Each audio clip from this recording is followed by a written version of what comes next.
तभी एपिसोड 5 की स्टार्टिंग में हम वही पुराना सीन देखते हैं जहां हान फाई के पास घोस्ट आर्मी पहुंच चुकी होती है और हान फाई वहां एक आदमी को देखता है जिसके चारों तरफ से ब्लैक कलर का ऑरा निकल रहा होता है। यहाँ पे हान फाई जो लाइट पकड़ा होता है उसमें आग लग जाती है और वो उस लाइट को वहीं फेंक देता है और तभी उसके कान के बाजू से एक तीर निकलते आता है और वो जाके एक खंबे में टकरा जाता है और हान फाई पूरी तरीके से डर जाता है और वो सामने देखता है कि उसके सामने पूरी की पूरी घोस्ट आर्मी खड़ी होती है और वो उसे मारने आए हुए होते हैं। तभी एक घोस्ट आके हान फाई के ऊपर तलवार चलाने लगता है और हान फाई उससे बचते हुए नीचे गिर जाता है। तभी दूसरा घोस्ट उसकी गर्दन काटने ही वाला होता है कि तभी अचानक से उस घोस्ट की तलवार को कोई चेन पकड़ लेती है और वो चेन उस तलवार को अपनी तरफ खींचने लगती है। तो हमें नेक्स्ट सीन में जीनू दिखाई देती है जो कि इन सभी घोस्ट को मारने लगती है और जीनू बहुत ही अच्छे तरीके से इन सभी से फाइट कर रही होती है और अपनी उस तलवार से सबको मार रही होती है जो कि एक चेन टाइप के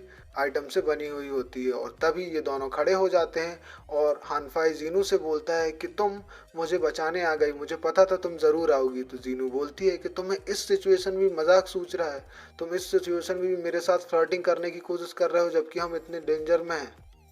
तो हानफाई बोलता है मैं इतना खुश इसलिए हूँ क्योंकि मुझे ये पता चल गया है कि मुझे कुछ लोग मरने नहीं देना चाहते। तभी हमें बहुत आइकॉनिक लेवल की फाइट दिखाई जाती है जहाँ पर जीनू हानफाई को बचाने की बहुत कोशिश करती है और वो एक चेन से एक घोस्ट के अंदर पूरा छेद कर देती है और उस चेन को वापस खींच लेती है और उसी के साथ वो घोस्ट कौवों में बदलकर वापस उड़ने लग जाता है और वहीं से वो सारी सेना गायब हो जाती है और घोस्ट आर्मी धीरे धीरे वहां से डिसअपेयर होने लगती है।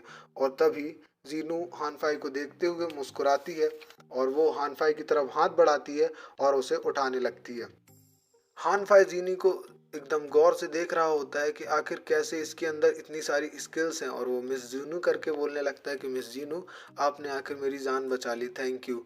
और उसके बाद वो बोलता है कि आप इतनी ताकतवर हो गई यहाँ तक कि घोस्ट आर्मी तक आपसे डर गई, आप पर्पल लेडी की जगह कुछ और ही हो जो आपने अपने पास्ट के बारे में छुपा के रखा हुआ है। तो वो बोलती है कि मेरे पास्ट के बारे में जानना बहुत ही डेंजरस हो सकता है। उसके बाद हानफाई नोटिस करता है कि जब भी घोस्ट आर्मी अपेयर होती है तो वहाँ पर कौए के पंख पड़े हुए होते हैं और तभी हमें नेक्स्ट सीन में हानफाई दिखाया जाता है जो कि अपनी तलवार को वापस से उस बॉक्स से बाहर निकालने वाला होता है और देखते ही देखते उसके पास में जो लाइट रखी रहती है वो पूरी तरीके से बुझ जाती है।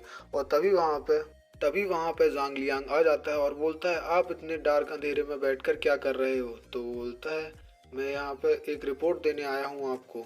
तो हानफाई बोलता है क्या रिपोर्ट। तो बोलता है कि उन दोनों ब्रदर्स अंकल से मिलने के लिए अपॉइंटमेंट फिक्स हो गई और तभी हमें वो दोनों अंकल का सीन दिखाया जाता है जहाँ वो लोग जेल के अंदर जा रहे होते हैं और वहाँ के सभी कैदी चिल्ला रहे होते हैं कि प्लीज़ लॉर्ड हमें यहाँ से निकाल दीजिए, मेरी यहाँ आने की कोई गलती नहीं, हमें बचा लीजिए। तभी वो दोनों ये सीन देख के डर जाते हैं और हान फाई से बोलने लगते हैं कि आखिर तुमने हमें यहाँ क्यों लेके आया है। तो वो बोलता है कि मैं अब नया रूल मेकर हूँ हान स्टेट का, तो मैं इसलिए आप लोगों को यहाँ लेके आ चुका हूँ और मैं यहाँ आप लोग से पूछताछ करने के लिए आया हुआ हूँ, तो आप लोगों को यहीं पर कुछ दिन तक रहना होगा।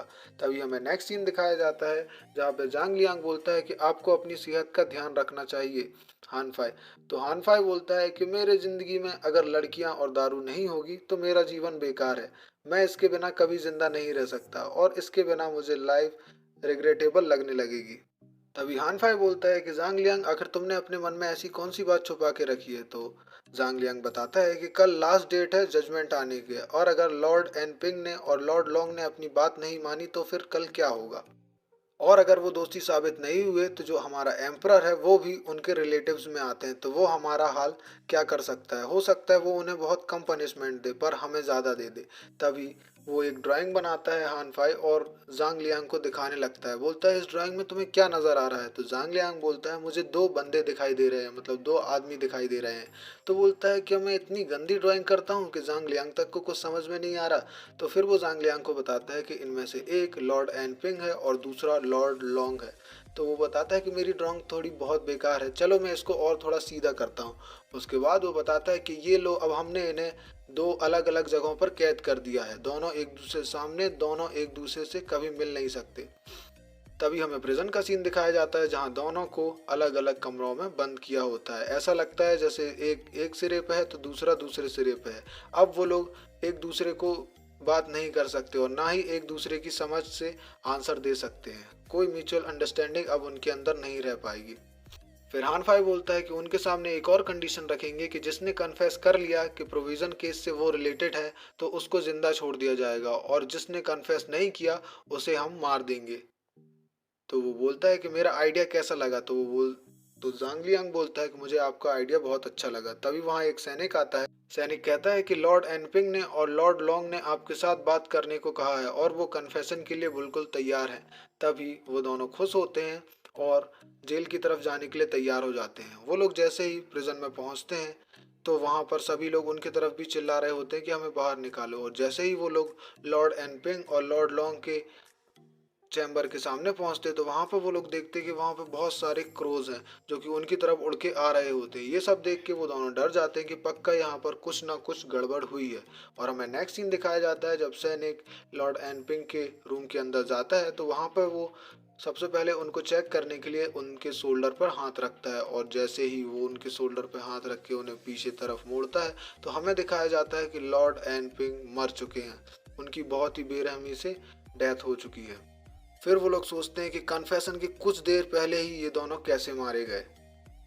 तभी हमें नेक्स्ट सीन में दिखाया जाता है कि हान फाई ने एक सुसाइड नोट लिया हुआ है जो लॉर्ड लॉन्ग का है, और वो बताते हैं कि मुझे घोस्ट आर्मी के रोज सपने आते थे। जब से हम लोग उनसे बच के आए हैं वो रोज रात को हम लोगों को डराया करते थे।